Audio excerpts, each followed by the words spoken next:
All right. Well, welcome everybody to another broadcast. That's right, from yours truly, Duffy's Lane Park Broadcasting and Production Company. Here with your guy, truly, Derek Manhajman live in Hansford. That's right, the founder of Point of Impact Raw. But I got a very special brother here tonight that I want everybody to meet, and he's going to share with us some wonderful things. And I'm honored to say that he's a brother to me. Brother in organization, brother in the community, brother in love, and brother in faith. And Yes, I want to welcome everyone, and y'all please welcome the Honorable Councilman of Norfolk, John Paige. Yo. Thank you. Everyone knows me as JP and Brother Malai.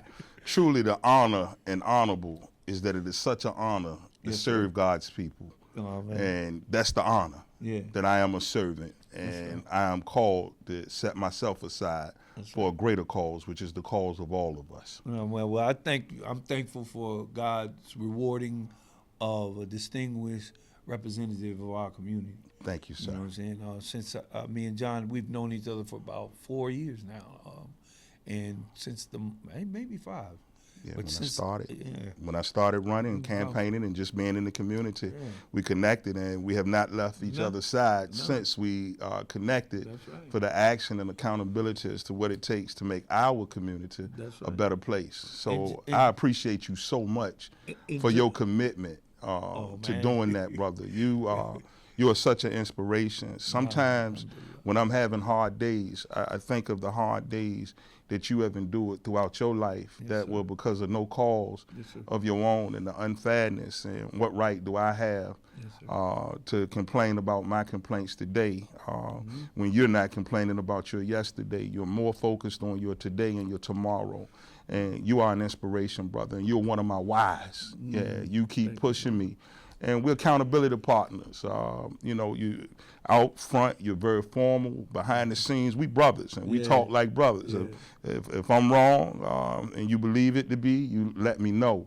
And I enjoy that, because you need people that don't just check on you, but help keep you in check, so others outside of our circle or that are not for us won't have to do it in their way, where we can do it. The accountability of men standing for one another. And that's so interesting, that just having this dialogue, that opens us up to exactly what iron sharpens iron is. That's one of the things I wanted to get to talking about here. But before we do that, I wanted to just give you a warning. Yes, sir. Sunday the 11th. Yes, sir. We are anticipating, be it the will of God, to award you with your plaque, which we couldn't do on the 13th. Yes, and sir. we deeply apologize to you, and I want to openly, publicly apologize to you. But things, happen, and we're going to take care of that in an appropriate manner. No, it's no apology due. There were several people who've probably never been honored before, and I understand the value of what you're doing. Yes, because for some people, nobody takes the time to tell them thank you right. at wherever they are in life for their progress. That's right. So more so than the award, it was just the time. Yeah. For me, don't mean it was bad time. It was just we're pulled in so many different directions. So there's no apology due. Sometimes I need to just sit and be where my people are for edification. And sometimes it's my friends such as you that allow for me to do that, because this work is so much greater than what people see. For people to see the work, you don't see the preparation. That's right. Yeah, you can come to the game, but practice is closed. And it's a lot of practice before the game. Listen, man, let's share with the people, like, iron sharpen iron. Why is iron sharpen iron such a very important event for you to actualize in this city and thrust into the hearts of the people that you're trying to attract? Well, there's so many marginalized communities within the marginalized community that we come from. Yes, sir. And one is that the plight of black men. Yes, sir. And particularly from a masculine perspective. We're underrepresented. We have very few places to go that are just for us, that are about us for other people to understand. So what we're doing is historical. The fact that the city this year, the first year that the city has come in and supported. Last year I paid out of my pocket, and the previous year we received help from the Urban League, right, from Mr. Gil Bland. Yes, sir. But this year, the city has decided to come in because they are aware of a need for what it is that we're standing for. There's a power in men just being in the presence of men. Yes, There's an accountability that we're held to amongst ourselves that no one else could ever provide. And the belief is in that space is where we begin to heal and we begin to excel to our intended place and purpose. Yes, sir. You know, we are the head of our household, regardless of the state of our household. We are the heads of our community, regardless of the state of our community. Yes, sir. But we need to open up spaces and places for us to dialogue so that we can know that as men, we're not alone. Because the man journey can sometimes be a very lonely journey in nature.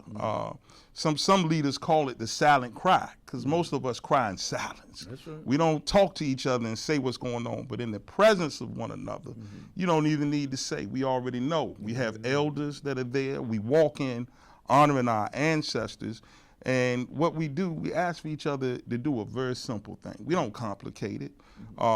You know, it's not a religious event, but we're going to have people there that represent religious organizations, but they're more spiritual in their nature than they are religious.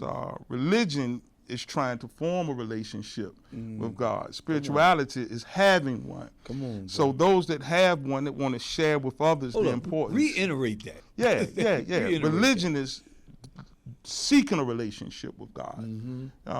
Spirituality is having one with God. That's right. So it's important to include spirituality, our mental, our mind, and our body, and to do it from a perspective where it's okay for us as men just to be us. And one of the greatest inspirations for it, another sister, Mr. Nika Roster, that's on council, who's a sister to me. Yes, sir. We were talking one day, and you know, we have hard conversations. And she just said, well, JP, all the problems, it's y'all. It's black men. Like, who's doing the crime? And in that, it inspired me to say, well, I'm in a position now to where I can begin to impact where I can impact, for us to have a place to stand so we can heal through the trauma that we've dealt with, so we can get to our rightful spaces and places. And there's a power in just us being together amongst one another, from the young ones all the way up.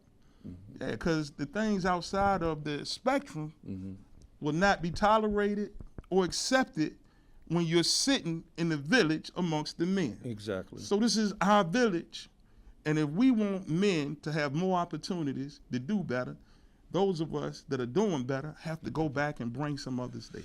And it's very, very wonderful that you're having two profound speakers, one being the Honorable Mayor of Norfolk, Dr. Kenneth Alexander. All praise due to God. His brother's a wonderful speaker. He's going to speak a little bit on leadership. And then, of course, we have the profound Dr. Kirk Houston, who's the pastor over Gethsemane Church. Yes, sir. Yeah, I always have a struggle saying that name, Gethsemane. But he's also my boss. You know what I'm saying?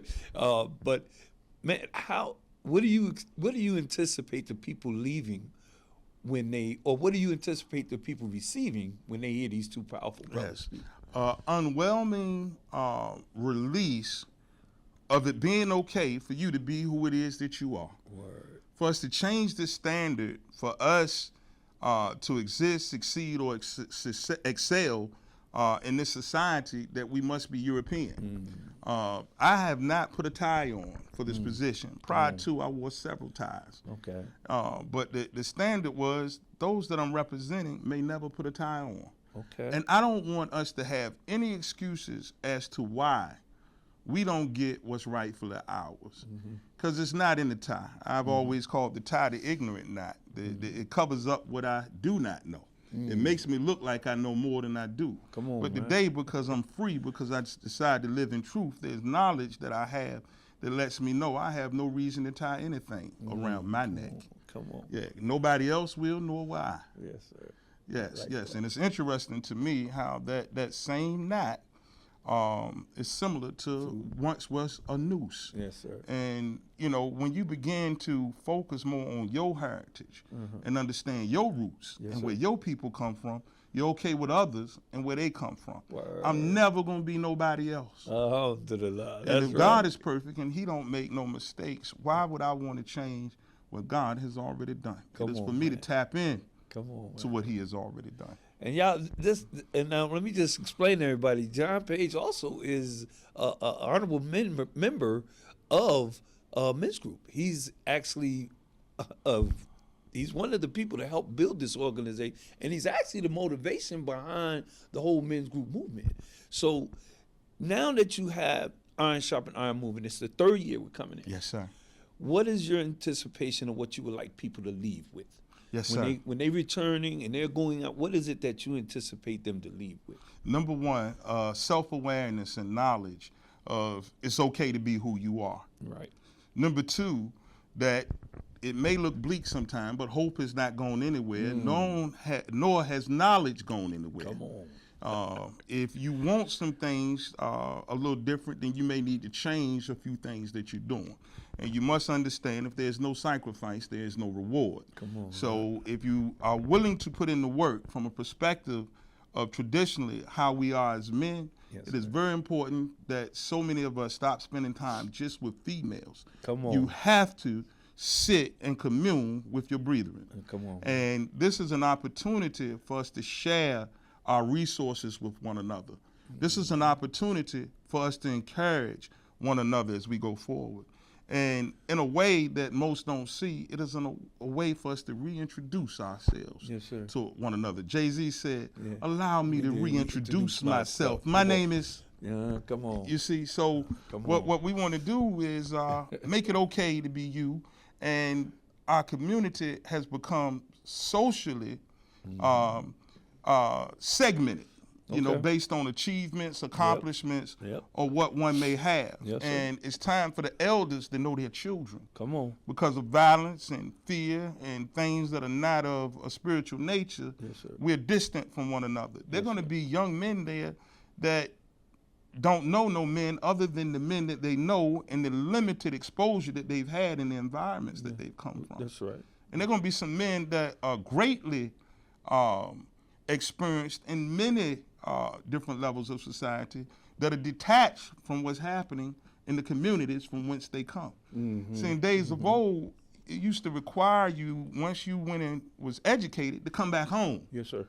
If you the one that's going and you getting some knowledge and some information, that is not yours. That belongs to the community. Bring that. That's right. But somewhere we became selfish. That's right. Where we closed down the businesses in our community, where families made money to send their kids to college to go get a job. You know, we still generate a whole lot of wealth. So if we could learn to commune and do business with one another, 90% of what ails us would go away. Well, that's right, brother. Yeah, absolutely. Yeah. What do we purchase from one another now? Nothing. Yeah. What do we manufacture right now? Nothing. But hardship and pain and yes. So we are the inspiration, not just for us, but for what's coming. We are preparation. Yes, sir. So I want us to leave out of there renewed, rejuvenated, inspired, and committed. Okay. Hey, look, I could have, y'all heard it officially from the man himself, the mind. I like to say the monster. Because humble. The brother, listen, this is my little brother. And I'm going to tell you, y'all know how it is when you got a big little brother. Them the toughest ones. But no, John Paige is my heart. I love you, brother. Love you too, bro. Thank you for taking this time to come out and enjoy yourself with me and Brother Levi, man. Before we go, though, Brother Levi, do you have any question you would like to ask? I tell you what, all I am is incredibly impressed, deeply impressed with what you had to say, sir. Yes. I love what you do with the community. That's all I got to say. Thank you, Levi. I appreciate you.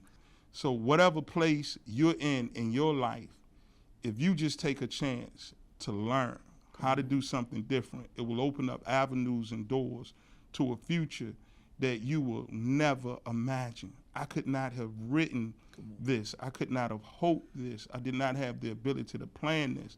My life has been divine intervention after divine intervention, and for that, I'm forever grateful.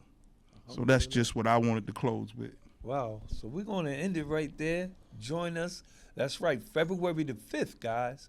February the 5th at the Perry Glass Studio right over at the Chrysler Museum. It's right there across the street. They're actually connected. That's another part of the museum. So join us from at 5 p.m. to 7:30.